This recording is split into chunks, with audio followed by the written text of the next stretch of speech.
토크쇼 까칠 남녀.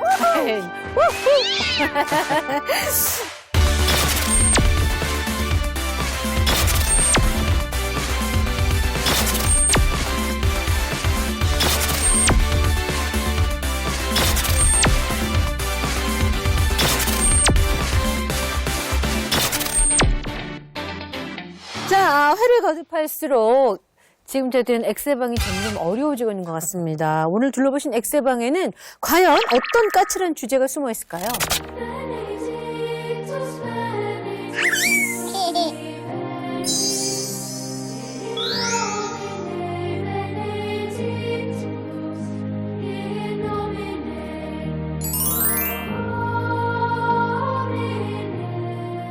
딱 애 키우는 집 거실 같네요.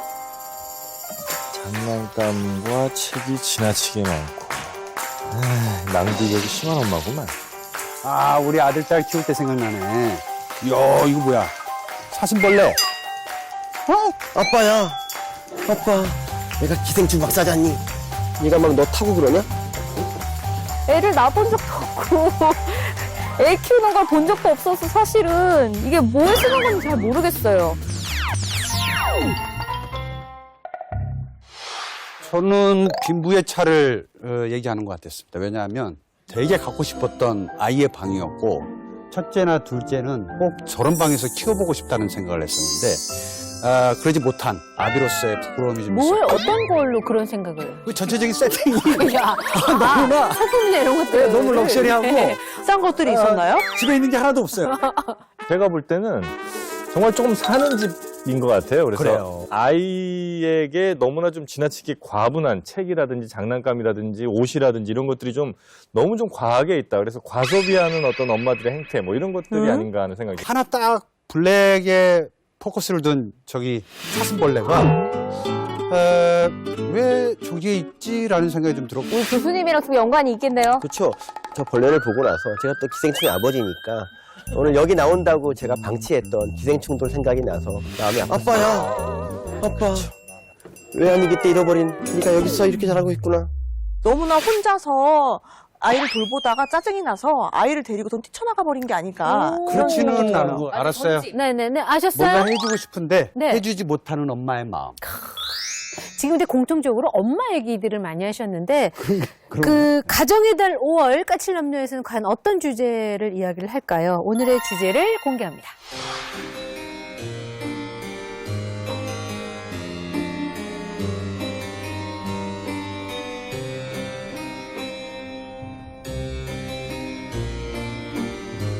아 귀여워. 여기는 이뻐요.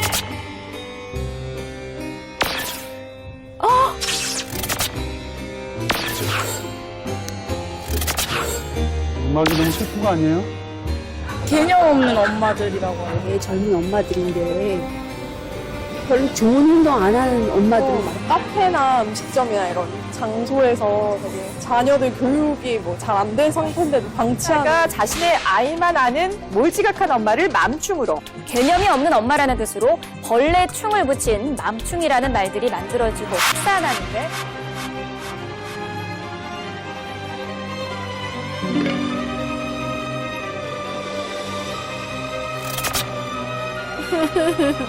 아이고 너무 숙연해지는데? 시작부터 화가 날라고 그래. 맘충? 자, 오늘 까칠남녀의 주제는 바로 벌레가 된 엄마, 맘충입니다. 그 굉장히 음악도 슬프고 좀 짠하네요. 맘충이라는 말에 대해서 들어보셨어요? 이 엄마라는 단어와 벌레라는 단어가 같은 선상에서 논의가 된다는 사실이 일단은 너무 슬프고 인터넷에서 가장 좀 많이들 그러니까 조롱의 의미로 사용하는 단어예요. 근데 이제 이런 것들이 있죠. 우리 애, 왜 키를 죽여요? 이런 것도 있고, 아니, 내 새끼가 그럴 수도 있지. 뭐, 아유, 우리 애가 먹게 좀 낭낭하게 좀 많이 부탁해요. 뭐, 요런 식의 내용들을 쓰면서 사실은 조롱들을 좀 하죠. 그러니까 공통점이 하나 있어요. 맘충의 공통점. 남들이 하기 싫은 일을 하게 만들거나 아니면 남들이 하고 싶은 일을 하지 못하게 만드는 사람들을 이 맘충이라고 좀 하는 것 같아요. 하고 싶은 일을 못하게 만드는 건 뭔가요? 그러니까 예를 들면 난 조용한 곳에서 조용하게 식사를 먹고 싶어요. 그런데 그 아이를 그렇게 떠들게 둠으로써 난 제대로 된 저녁 식사, 제대로 된 데이트를 못하게 한단 말이죠. 그런 것들이 근데 맘충이죠. 그렇게 되면은 뭐 아저씨들이 술 먹고 막 깽판 치고 그러면 네. 그건 아저씨충이라고 불러줘야 되는데 그런 말이 없단 말이죠. 그러게요. 이게 보니까 맘충이라는 게 엄마라는 단어와 벌레라는 단어는 너무 다른 것 같아서 이걸 합쳐놨다는 게 저는 두 아이를 키운 엄마로서 사실 좀 기분이 좀 별로거든요. 그러니까 맘충이라는 단어가 저는 사람들이 스스로를 자꾸 검열하게 만든다고 하는데 저는 그 검열이 정당하다고 봐요. 내가 다른 사람에게 피해를 주는가 아닌가를 스스로 계속해서 생각을 하면서 피해를 최대한 주지 않도록 노력하는 것, 그것이 난 부모로서 사회화가 덜 된 아이들을 키우는 부모로서 당연한 의무라고 봅니다. 근데 자기 규제를 하는 건 저는 의미가 있는 일이라고 생각하는데 문제는 뭐냐면 그 여성들과 그 여성과 함께 외출을 하게 된 아이들의 행동을 제약하고 그 사람들이 누릴 수 있는 사회적 공간을 위축시키는 부분이 제일 큰 문제라고 생각하거든요. 지금 현재 네. 그래서 아이를 데리고 갈 수 없는 곳들이 점점 늘어나고 네. 있잖아요. 네, 노키즈존 다들 들어보셨을 네, 거예요. 5세 미만 또는 8세 미만의 미취학 아동의 출입을 제한합니다. 일부 매너 없는 부모님들로 인해 고심 끝에 내린 결정입니다. 뭐 이런 안내문을 써붙인 가게들이 점점 늘어나고 있습니다. 점주들이 선택을 하는 거잖아요. 노키즈존이라는 걸. 그래서 왜 그런 결정을 내리게 됐는지 궁금하기도 해서 저희가 한번 찾아가서 직접 들어봤습니다. 노키즈존 네.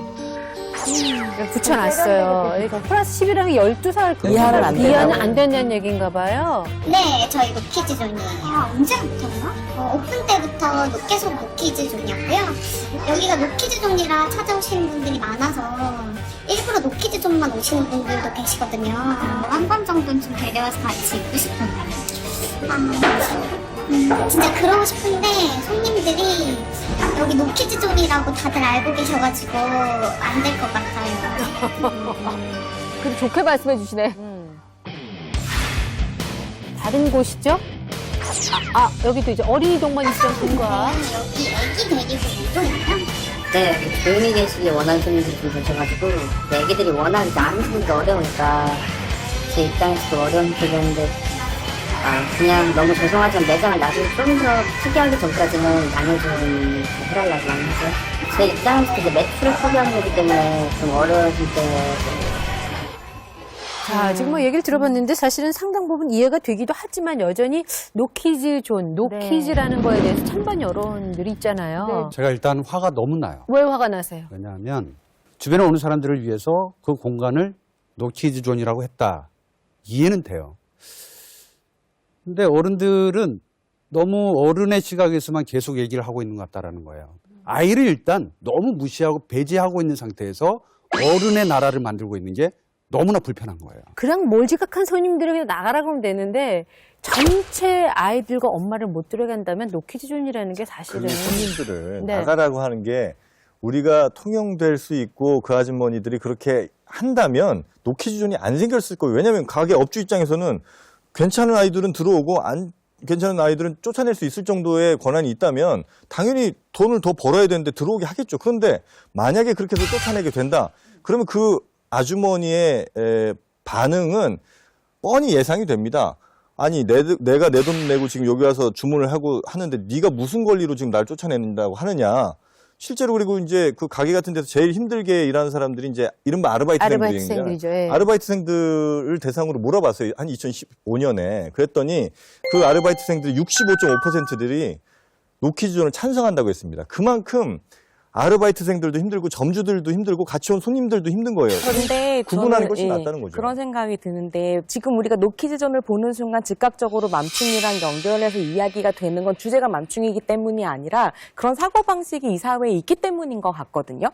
이해의 폭을 서로 합의해서 늘려나갈 수 있는 사회적 합의를 만들어야 되는데 뭔가 조금 귀찮거나 민폐가 뭔가 됐거나 입구부터 차단당하는 그런 그쵸. 느낌. 차단? 쉽게 예. 해결하는 방식. 지금 왜 그러면 업주들이 노키즈존을 한다고 생각하세요? 지금 자영업자들이 3년 내 망할 확률이 10집 중에 7집이에요. 그 정도로 어려운 상황에 자영업자분들이 근데도 불구하고 노키즈존을 왜 한다고 생각해요? 왜냐하면 노키즈존을 해야지 사람이 더 많이 오거든요. 그러니까 노키즈존을 원하는 사람들이 왜 많아요. 사람들이 많이 올까요? 그러니까 엄마 아이에 대한 조용하고 편이에요. 이용하기 편리하고 네. 내가 원하던 서비스를 받을 수 있으니까. 그런데 그 맘충들 몇몇의 몰지각한 어머니들 때문에 결국은 서비스도 못 받고 화나고 서로 갈등 생기고 싸우고 이런 일들이 벌어지니까 그러니까 일부 생기는 거예요. 몰지각한이라고 말씀하신 거 잘하신 것 같아요. 일부 몰지각한 사람들 때문에 그렇지 못한 엄마들 모두가 다 피해를 본다는 그렇죠. 얘기죠. 그러니까 노키즈존 이해는 합니다. 뭐 사실 그들도 먹고 살아야 되는데 그거를 뭐 돈을 좀 더 벌겠다고 그걸 해놓은 거를 우리가 뭐라 그럴 수는 없잖아요. 그럼 제가 한번 여쭤볼게요. 만약에 이런 경우 아이를 데리고 집 밖에 나와서 벌어질 수 있는 상황들을 제가 몇 개 한번 예를 들어볼게요. 카페에 갔는데 애가 막 울어. 애기들은 사실은 정말 이유도 없이 막 울 때가 있어요. 네. 맘충이 안 되려면 어떻게 해야 될까요? 데리고 나가야죠. 자, 동일합니다. 예, 데리고 나가야죠. 데리고 나가야 돼요. 네, 맞아요. 데리고 나가서 그치면 다시 들었는데 또 울면 또 데리고 나가야겠네요. 그래요. 네네. 그거는 집에 있으라는 말이죠. 그건 다시 나오지 말라는 소리죠. 아이의 왜 교육을 바깥에서 합니까? 집에서 해야죠. 아이의 교육이라는 것은 집에서 충분히 교육을 시키고 혹은 그렇게 만약에 실에서 실수를 했거나 잘못을 했을 경우에는 다시 교육을 재교육을 통해서 학습을 시켜야 된다는 거예요.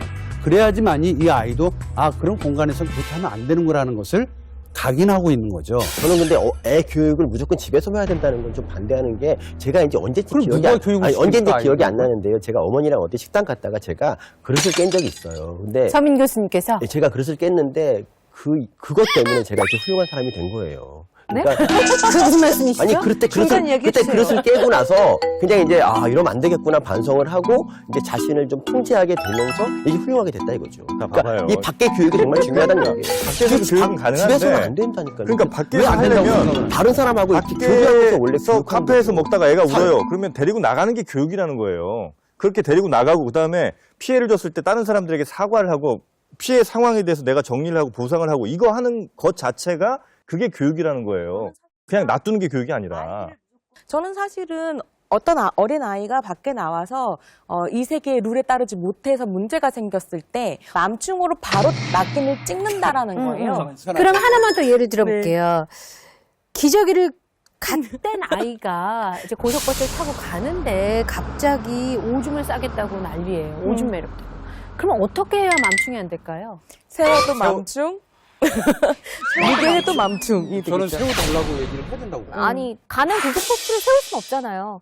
뭐 옷으로라든 가리든 어떻게 해서 소변컵 같은 걸로 이렇게 좀 안 보이게 해서 소변을 받는 게 좀 베스트가 아닐까. 일단 그리고 또 죄송하다는 얘기도 해야겠죠. 네네. 예. 저 지금 너무 급해서 소변을 봐야 될 것 같습니다라고 얘기를 하고 나는 것까지는 오케이. 모두가 이해할 수 있을 거라고 생각합니다. 근데 그걸 그대로 놔두고 내렸을 때 요건 좀 문제가 있을 수 있는 그쵸. 거죠. 그러니까 오히려 또 이럴 수도 있어요. 막 이런 난리를 치지. 막 가방은 무거워 죽겠지. 남편을 빨리 내리라고 하지. 저건 쓰레기인데 버스는 또 출발하고 막 이러면 내리고 갈 수도 있죠. 지금은 저출산이고 아이를 많이 낳아라라고 얘기는 하지만 사실상 아이가 커가는 과정을 아무도 보고 싶어 하지 않아요. 엄마한테 그 모든 상황들을 네가 알아서 모든 걸 다 완벽하게 케어해라 라고 얘기하고 그 완벽하게 케어하지 못했을 경우에 맘충이라고 이야기를 하는 것은 절대 부당하죠. 일단 우리가 이 맘충이라는 단어가 더 확대돼서 쓰고 있다고 하는데요. 식당에 있는 알바하는 친구가 애엄마들 식당에서 이유식 데워달라고 하지 마세요. 보온병 들고 와서 먹이든지 그게 무슨 걸림 마냥 데워주면 너무 뜨겁다고 또 뭐라 그런대요. 근데 이런 글들이 올라오는 거예요. 이런 저런 엄마들이 거는 좀 맘충이라고 하는 거죠. 경우 해주면 없다고. 고마운 거잖아요. 남편이 뼈 빠지게 돈 버는 동안에 대낮에 카페에서 빈둥대는 맘충들 정말 꼴불견이네요. 그러니까 카페에 앉아있는 엄마들은 무조건 다 맘충이라고 얘기를. 저건 진짜 웃기지 않아요? 저 안 다니는 직장도 주제에. 안 다니고 집에서 노는 주제에 중요한 건 노는 주제 밑글자.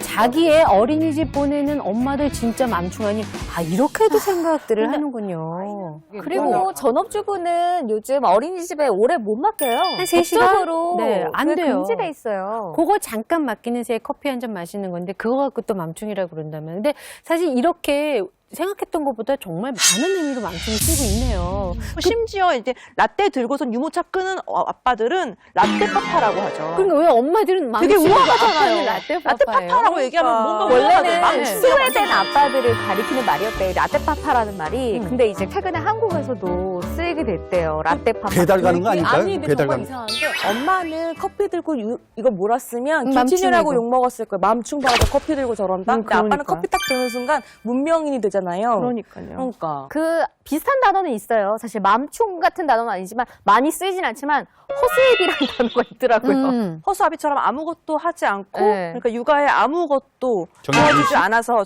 그런 거죠. 허수아비처럼? 허수애비다. 허수애비인데 허수애비다. 아. 네. 맘충이란 말이 등장하기 시작한 건 사실 2010년대 이후인 걸로 저는 기억을 하거든요. 뭐 좀 더 길었을 수는 있겠지만 이거는 지난 시간에 우리가 얘기했었던 김치녀 같이 여성 혐오 표현이 막 등장하기 시작할 때 그 붐을 타고 나온 어떤 용어란 생각이 들고요.